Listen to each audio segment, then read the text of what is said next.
परिचय। बच्चों, आज हम समावयवों और कार्बनिक अभिक्रियाओं की क्रियाविधि में उपयोग की जाने वाली मूलभूत संकल्पनाओं के बारे में पढ़ेंगे। कोई बता सकता है कि समावयव क्या हैं? क्या किसी को नहीं पता कि समावयव क्या हैं? कोई बात नहीं, मैं बताता हूँ। वे कार्बनिक यौगिक जिनके अणु सूत्र समान होते हैं पर विन्यास भिन्न होते हैं, समावयव कहलाते हैं। समावयवों के उदाहरण हैं डाई मेथिल ईथर और इथेनॉल। इनके अणु सूत्र समान होते हैं पर विन्यास भिन्न होते हैं। सर, ये अभिक्रियाओं की क्रियाविधि क्या होती है? अभिक्रिया की क्रियाविधि विभिन्न चरणों का एक अनुक्रम है जिसके दौरान कार्बनिक अभिक्रिया होती है। इस अध्याय में हम समावयव और कार्बनिक अभिक्रियाओं की क्रियाविधि में उपयोग की जाने वाली मूलभूत संकल्पनाओं के बारे में पढ़ेंगे। उद्देश्य। इस पाठ के अंत में आप निम्न करने में सक्षम हो जाएंगे: समावयवता और उसके प्रकारों को समझना, कार्बनिक अभिक्रियाओं की क्रियाविधि में मूलभूत संकल्पनाओं को समझना। समावयवता दो या दो से अधिक यौगिकों के ऐसे समूह जिनके अणु सूत्र समान हों पर विन्यास और गुण भिन्न हों, समावयव कहलाते हैं। समावयवता के विभिन्न प्रकार होते हैं। समावयवता को संरचनात्मक और त्रिविम समावयवता में वर्गीकृत किया जा सकता है। संरचनात्मक समावयवता को श्रृंखला समावयवता, स्थिति समावयवता, क्रियात्मक समावयवता और मध्यावयवता में उपविभाजित किया जा सकता है। त्रिविम समावयवता को भी पुनः ज्यामितीय और प्रकाशीय समावयवता में वर्गीकृत किया जा सकता है। संरचनात्मक समावयवता वे यौगिक जिनके अणु सूत्र समान होते हैं परंतु अणुओं की संरचना, अणु के अंदर परमाणुओं का परस्पर आबंधित होने का क्रम भिन्न होती है, संरचनात्मक समावयव कहलाते हैं। श्रृंखला समावयवता श्रृंखला समावयव यौगिकों के अणु सूत्र समान होते हैं पर कार्बन के अणुओं का एक दूसरे से जुड़ने का क्रम भिन्न भिन्न होता है। स्थिति समावयवता वह समावयवता जो समान श्रृंखला में प्रतिस्थापी समूह की स्थिति में भिन्नता के कारण होती है, स्थिति समावयवता कहलाती है। क्रियात्मक समूह समावयवता इनके अणु सूत्र समान होते हैं परंतु क्रियात्मक समूह भिन्न भिन्न होते हैं। मध्यावयवता ये समावयवता क्रियात्मक समूह के दोनों तरफ कार्बन अणुओं के असमान वितरण के कारण उत्पन्न होती है। उदाहरण मेथॉक्सी प्रोपिल ईथर और डाई एथिल ईथर। त्रिविम समावयवता त्रिविम समावयव वे यौगिक होते हैं जिनमें संरचना एवं परमाणुओं के आबंधन का क्रम तो समान होता है परंतु उनके परमाणुओं या समूहों की त्रिविम स्थितियां भिन्न होती हैं। त्रिविम समावयवता को ज्यामितीय एवं प्रकाशीय समावयवता में वर्गीकृत किया जा सकता है। कार्बनिक यौगिकों की क्रियाविधि में मूलभूत संकल्पनाएं। कार्बनिक अभिक्रियाएं रासायनिक क्रियाएं हैं जिनमें कार्बनिक यौगिक भाग लेते हैं।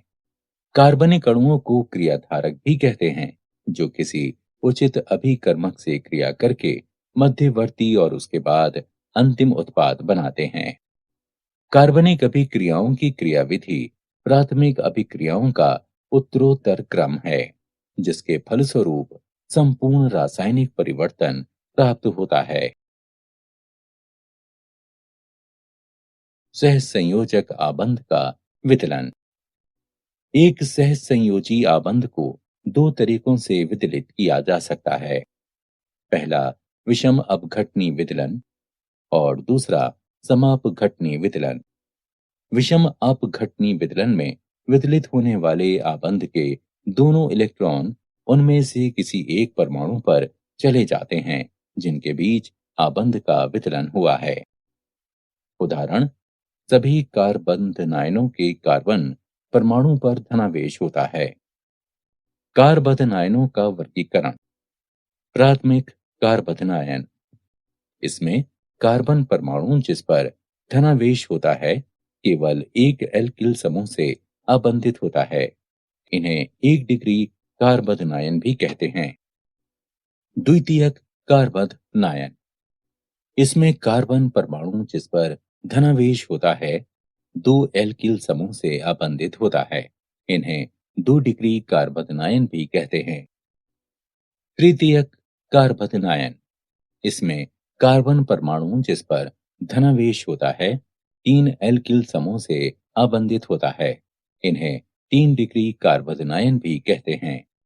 कार्बन्धनायनों के स्थायित्व का क्रम है। एक कार्ब ऋणायन ऋणात्मक आवेश वाला अणु होता है जिसमें ऋणावेश वाला एक कार्बन होता है।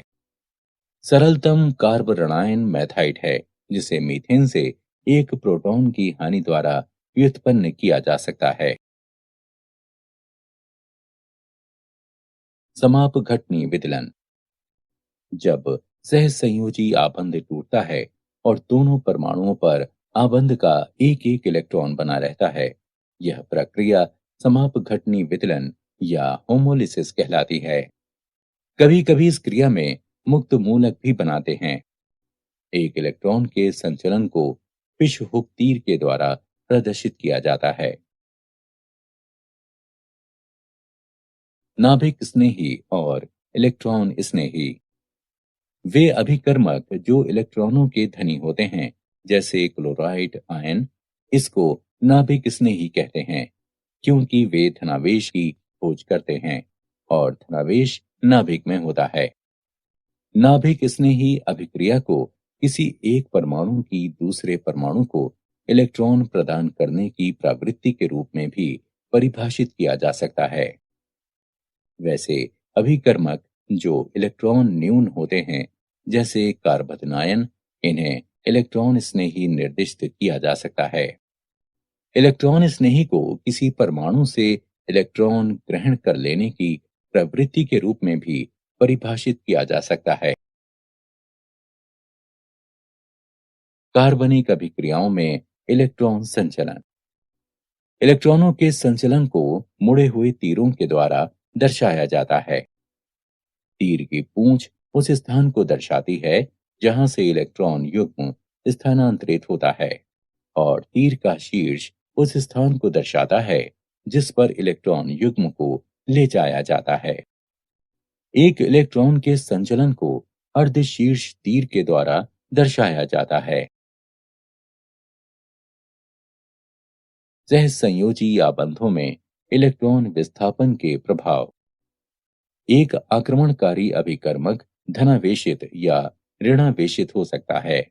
अतः अभिकर्मक अभिक्रियक क्रियाधार पर तभी आक्रमण करता है जब क्रियाधार पर विपरीत आवेश विकसित होता है और क्रियाधार इलेक्ट्रॉनों के स्थानांतरण से अस्थायी ध्रुवता विकसित कर लेता है। क्रियाधार के अणु में इस तरह से इलेक्ट्रॉनों का स्थानांतरण इलेक्ट्रॉन स्थानांतरण प्रभाव या इलेक्ट्रोमेरी प्रभाव कहलाता है। प्रेरणिक प्रभाव, ये एक स्थायी स्थानांतरण है जो दो परमाणुओं की विद्युत ऋणात्मकता में अंतर के कारण उत्पन्न होता है। अब हम कार्बन परमाणुओं की एक श्रृंखला पर विचार करेंगे जिसमें अंतिम कार्बन परमाणु क्लोरीन परमाणु से जुड़ता है। क्लोरीन कार्बन की तुलना में ज्यादा विद्युत ऋणात्मक है। अतः कार्बन एक और क्लोरीन परमाणु के बीच सहसंयोजी आबंध में इलेक्ट्रॉन युग्म क्लोरीन परमाणु की ओर विस्थापित हो जाता है। इस कारण क्लोरीन परमाणु आंशिक ऋणावेश प्राप्त कर लेता है और कार्बन 1 पर आंशिक धनावेश उत्पन्न हो जाता है। अब कार्बन 1 आंशिक रूप से धनावेशित है, तो ये कार्बन 1 और कार्बन 2 के बीच बनने वाले सहसंयोजी आबंध के इलेक्ट्रॉन युग्म को अपनी ओर आकर्षित कर लेता है, जिसके कारण कार्बन 2 पर आंशिक धनावेश उत्पन्न हो जाता है। पर यह आवेश कार्बन 1 पर होने वाले आवेश की तुलना में कम होता है, क्योंकि प्रभाव कार्बन 1 से कार्बन 2 में पारित हो जाता है। इसी तरह कार्बन 3 भी आंशिक रूप से धनावेशित हो जाता है, जो कार्बन 2 के आवेश की तुलना में कम होता है। कार्बन की श्रृंखला में पास के कार्बन परमाणु पर इस प्रकार इलेक्ट्रॉनों का स्थानांतरण या अपनी ओर आकर्षित किया जाना प्रेरणिक प्रभाव कहलाता है। प्रेरणिक प्रभाव को निरूपित करने के लिए आई चिन्ह का प्रयोग किया जाता है। वे समूह जो इलेक्ट्रॉन ग्रहण करते हैं वे ऋणात्मक आई प्रभाव कारक कहलाते हैं, और जो समूह इलेक्ट्रॉन युक्त करते हैं धनात्मक आई प्रभाव कारक कहलाते हैं। अनुनाद संरचना। कुछ कार्बनिक यौगिकों के व्यवहार को केवल एक लुईस संरचना के द्वारा नहीं समझाया जा सकता है। उदाहरण, टॉलुइन। अनुनाद संरचनाएं दो या दो से अधिक लुईस संरचनाओं का प्रतिनिधित्व करती हैं, जो केवल उनके इलेक्ट्रॉनों के स्थापन में ही भिन्न होती हैं। कार्बनिक अणु बेंजीन को केवल एक लुईस संरचना के द्वारा प्रदर्शित नहीं किया जा सकता, क्योंकि इसकी चक्रीय संरचना में एकांतरित एकल और द्वि आबंध होते हैं। बेंजीन रिंग प्रथम और द्वितीय संरचना का अनुनाद संकर है, जिन्हें अनुनाद संरचनाएं कहते हैं। अनुनाद संरचनाओं का अन्य उदाहरण एसीटोन आयन है। अनुनाद संकर की वास्तविक संरचना और न्यूनतम ऊर्जा वाली अनुनाद संरचना की ऊर्जा के अंतर को अनुनाद स्थायीकरण ऊर्जा कहते हैं। अनुनाद संरचनाओं को लिखते समय निम्नलिखित नियमों का पालन किया जाता है। नाभिक की समान स्थिति और अयुग्मित इलेक्ट्रॉनों की समान संख्या। अनुनाद प्रभाव। पाई इलेक्ट्रॉनों का एक से अधिक परमाणु पर विस्थानीकरण अनुनाद प्रभाव या मेसोमेरिक प्रभाव कहलाता है। इसे आर या एम से प्रदर्शित किया जाता है। इसके दो प्रकार हैं, धनात्मक अनुनाद प्रभाव, धनात्मक आर प्रभाव। ये प्रभाव उन समूहों के द्वारा प्रदर्शित किया जाता है जो पाई इलेक्ट्रॉनों के विस्थापन के द्वारा बाकी कार्बनिक अणु के लिए इलेक्ट्रॉनों को मुक्त करते हैं। उदाहरण, एनिलीन। ऋणात्मक अनुनाद प्रभाव, ऋणात्मक आर प्रभाव। यह प्रभाव उन समूहों के द्वारा प्रदर्शित किया जाता है जो पाई इलेक्ट्रॉनों के विस्थापन द्वारा बाकी कार्बनिक अणु से इलेक्ट्रॉनों को ग्रहण करते हैं। उदाहरण के लिए नाइट्रोज बेंजीन। इलेक्ट्रोमेरी प्रभाव, ई प्रभाव। किसी इलेक्ट्रॉन स्नेही अभिकारक के आक्रमण की स्थिति में ये प्रभाव द्वि आबंध या त्रि आबंध वाले किसी कार्बनिक यौगिक में प्रदर्शित होता है। वह परमाणु जिस पर इलेक्ट्रॉन युग्म विस्थापित होता है ऋणावेशित हो जाता है और दूसरा परमाणु धनावेशित हो जाता है। यह एक स्थायी प्रभाव है। जैसे ही अभिकारक को हटा दिया जाता है कार्बनिक अणु अपने मूल स्वरूप में लौट जाता है। वह प्रभाव जो बहुआबंध वाले अभिकर्मक अणु में इलेक्ट्रॉन स्नेही अभिकारक के प्रभाव में एक इलेक्ट्रॉन युग्म को एक परमाणु से दूसरे परमाणु पर विस्थापित करके अस्थायी ध्रुवता उत्पन्न करता है, इलेक्ट्रोमेरिक प्रभाव कहलाता है। इलेक्ट्रोमेरिक प्रभाव के प्रकार। इलेक्ट्रोमेरिक प्रभाव के दो प्रकार हैं, धनात्मक इलेक्ट्रोमेरिक प्रभाव, धनात्मक ई प्रभाव। द्वि और त्रि आबंध के पाई इलेक्ट्रॉनों का स्थानांतरण उस परमाणु पर होता है जिससे आक्रमणकारी अभिकर्मक आबंधित होता है, तब ये प्रभाव धनात्मक ई प्रभाव कहलाता है। उदाहरण के लिए एसिड का एल्केनों के साथ युग्मन। ऋणात्मक इलेक्ट्रोमेरिक प्रभाव, ऋणात्मक ई प्रभाव। द्वि और त्रि आबंध के पाई इलेक्ट्रॉनों का स्थानांतरण उस परमाणु पर होता है जिससे आक्रमणकारी अभिकर्मक आबंधित नहीं होता है, तब ये प्रभाव ऋणात्मक ई प्रभाव कहलाता है। उदाहरण साइनाइड आयन का कार्बोनिल समूह के साथ युग्म। अति संयुग्मन। सिग्मा पाई या सिग्मा पी अति व्यापन के द्वारा सिग्मा इलेक्ट्रॉनों का विस्थानीकरण अति संयुग्मन कहलाता है।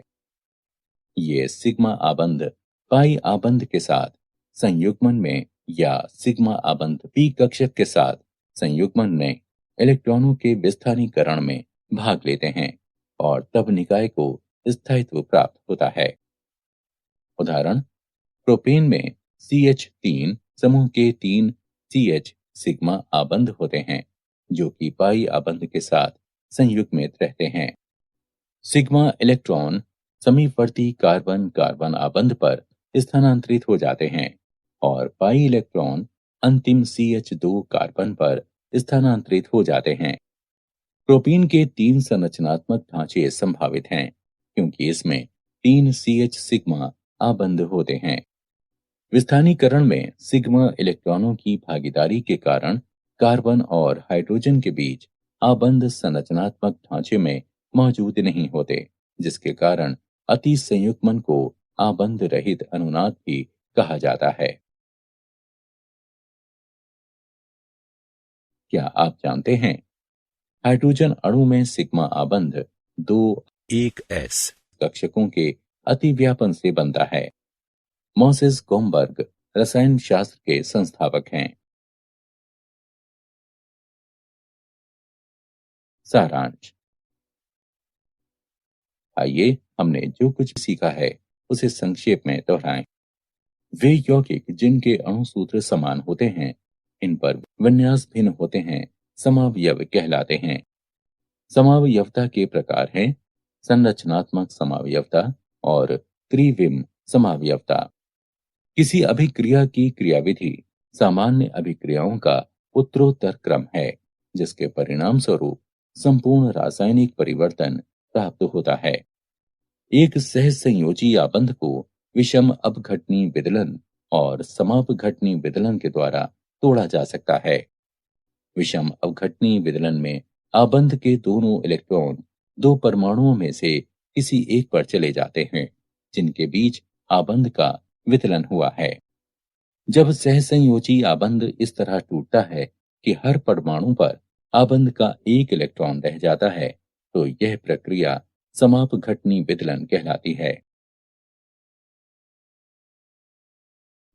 नाभिक स्नेही अभिक्रिया को किसी एक परमाणु की दूसरे परमाणु को इलेक्ट्रॉन प्रदान करने की प्रवृत्ति के रूप में परिभाषित किया जा सकता है। इलेक्ट्रॉन स्नेही अभिक्रिया को किसी एक परमाणु की दूसरे परमाणु से इलेक्ट्रॉन ग्रहण करने की प्रवृत्ति के रूप में परिभाषित किया जा सकता है। दो परमाणुओं की विद्युत ऋणात्मकता में भिन्नता के कारण इलेक्ट्रॉनों का स्थायी स्थानांतरण प्रेरणिक प्रभाव कहलाता है। पाई इलेक्ट्रॉनों का एक से अधिक परमाणुओं पर विस्थापन अनुनाद या मेसोमेरिक प्रभाव कहलाता है। बहुआबंध वाले किसी कार्बनिक अणु में इलेक्ट्रॉन युग्म के विस्थापन के कारण उत्पन्न हुई अस्थायी ध्रुवता इलेक्ट्रोमेरी प्रभाव कहलाती है। सिग्मा पाई या सिग्मा पी अतिव्यापन के द्वारा सिग्मा इलेक्ट्रॉनों का विस्थानीकरण अति संयुग्मन कहलाता है।